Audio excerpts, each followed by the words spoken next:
इस्लामाबाद में एक बहुत बड़ा पाकिस्तान की तारीख़ का जलसा जो है वो यहाँ पे किया जाएगा और उस जलसे के बाद में हम डेडलाइन दे देंगे इस हुकूमत को कि वो कब तक जो है वो अपनी असम्बली को तहलील करती है, और अगर नहीं तहलील करती तो फिर उसके बाद नतीजे में जो रास्त इक़दाम हैं वो इसी जलसे में हम बता देंगे। लेकिन इस हुकूमत को हम ज़्यादा से ज़्यादा 1 महीने से ज़्यादा वक्त नहीं दे सकते हैं इंतखाबात का ऐलान करने के लिए। और अभी मैं ये समझता हूँ कि इस हुकूमत को अगर अकल नहीं आई और वो इंतखाबात का ऐलान नहीं करते तो फिर वो तहरीक इंसाफ के अगले इक़दाम के लिए तैयार हो जाए, क्योंकि इससे ज़्यादा वक्त देना हम समझते हैं कि मुल्क की मईशत का बिल्कुल जो है वो तख्ता कर देगा।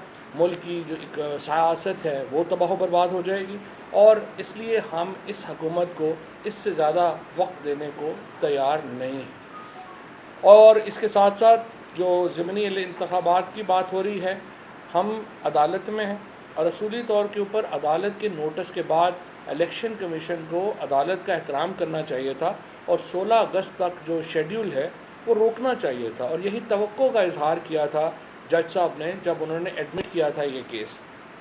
लेकिन यूँ लगता है कि इलेक्शन कमीशन जो है वो नून लीग की मोहब्बत में ना उसको अदालतों की परवाह है, ना उसको जो है वो किसी अपने जो ट्रेडिशन है, रवायत है, उसकी परवाह है। वो हर सूरत में जो इस वक्त जो हुकूमत है PDM पीपल्स पार्टी की, नून की, इनकी मदद में आगे जाना चाहता है, और उसके लिए वो इक़दाम जो है वो हर कदम जो है वो उठाने के लिए तैयार है। और जिस जल्दी में, जिस सूरत के साथ उन्होंने शेड्यूल का अनाउंस किया है इन इंतखाबात का, उसने अदालती अहकामात की भी जो है वो खिलाफ वर्जी हुई है। हम अदालत में हैं और अदालत में हम जा रहे हैं कि हमारे तमाम इस्तीफ़े जो हैं वो मंजूर हो चुके हैं। स्पीकर कासिम सूरी जो हैं वो तमाम इस्तीफ़े मंजूर कर चुके हैं। मौजूदा स्पीकर के पास नज़र-ए-सानी का, रिव्यू का कोई इख्तियार है नहीं। लिहाजा ये नहीं हो सकता कि इलेक्शन कमीशन जो है वो पीपल्स पार्टी और नून की एक सब्सिडरी के तौर के ऊपर काम करे और वो पीस मील में, यानी टुकड़ों में इस्तीफ़े कबूल करना शुरू कर दे। वो उसका मकसद सिर्फ हो कि वो नून लीग को और पीपल्स पार्टी को और JUI की मदद कर सके कि वो धांधली करें उन सीटों के ऊपर। और इंशाअल्लाह ताला वो जो इंतखाबात हैं, हमें पूरी उम्मीद है कि जो इस्लामाबाद हाई कोर्ट है वो इसका नोटिस लेगी और हमें जो है वो इंसाफ मिलेगा। और इंशाअल्लाह ताला ये जो अगला फ़ेज़ है हमारी जदोजहद का, वो अब शुरू हो चुका है, और अगले 48 घंटों के बाद इंशाअल्लाह ताला आपको हम जो अगला हमारा लाए अमल है उसका अंदाज़ा होना शुरू हो जाएगा। और जिस तरह मैंने आपको कहा, 1 माह से ज़्यादा इंशाअल्लाह हम इस हुकूमत को, जो वफाक में इस्लामाबाद में हुकूमत है, उसको वक्त जो है वो नहीं दें। सर, ये जो आपने 48 घंटों में बात की कि आप बड़ा तारीखी जलसा करने जा रहे हैं, कि महज सिर्फ एक जलसा ही होगा या फिर उसके आगे भी स्ट्रेटजीज जो है वो अगर जाएंगी? 48 घंटे में दें ना, फिर 48 घंटों में बताते हैं और क्या क्या कर रहे हैं।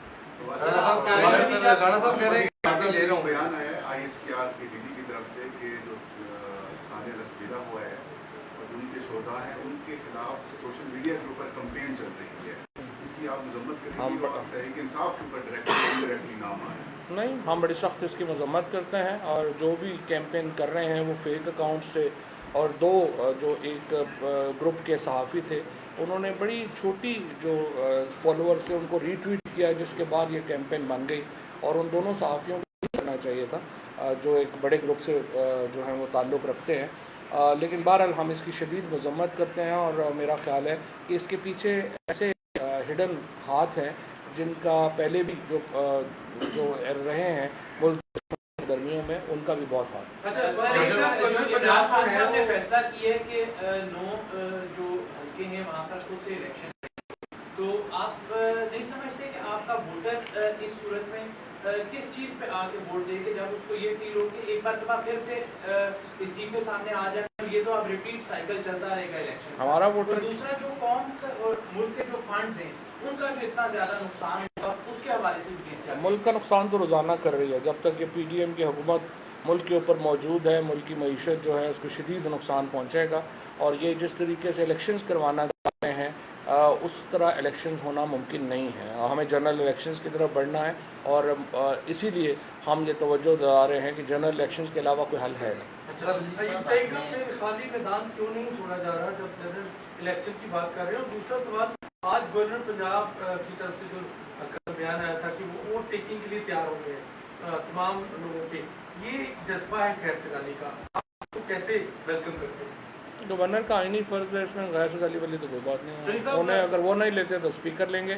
और दूसरा, खाली मैदान वाली हसरत जो है वो लेके ये इस्लामाबाद से जाएंगे, खाली मैदान नहीं मिलना।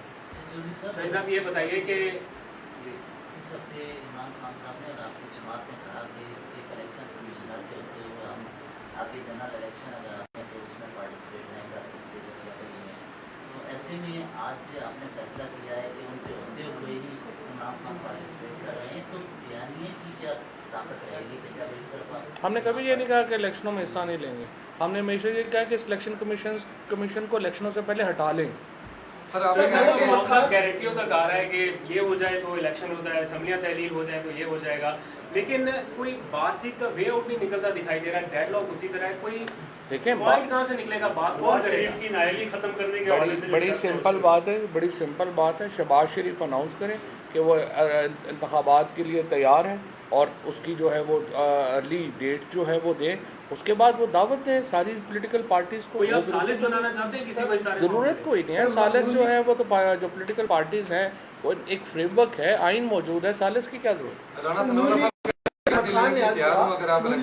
नून लीग के मदर अहमद खान ने आज प्रेस कॉन्फ्रेंस में कहा कि पीटीआई ने मौक़िफ़ तय किया था स्टार्ट में कि हमें न्यूट्रल ने कहा था कि चीफ इलेक्शन कमिश्नर जो है न्यूट्रल है, तो उन्होंने ये मुतालबा किया है कि वो किन न्यूट्रल ने आपको कहा था कि न्यूट्रल नाम बताइएगा? अहमद को पता है, अहमद को पता है किसने। अच्छा, कल आपने जमा करवाई है सर याददाश्त, तो किसको दे दी इलेक्शन कमीशन के साथ? इलेक्शन कमीशन सारा ही फ्रॉड है, ऊपर से नीचे तक पता नहीं किसको। जैसा डी चौक में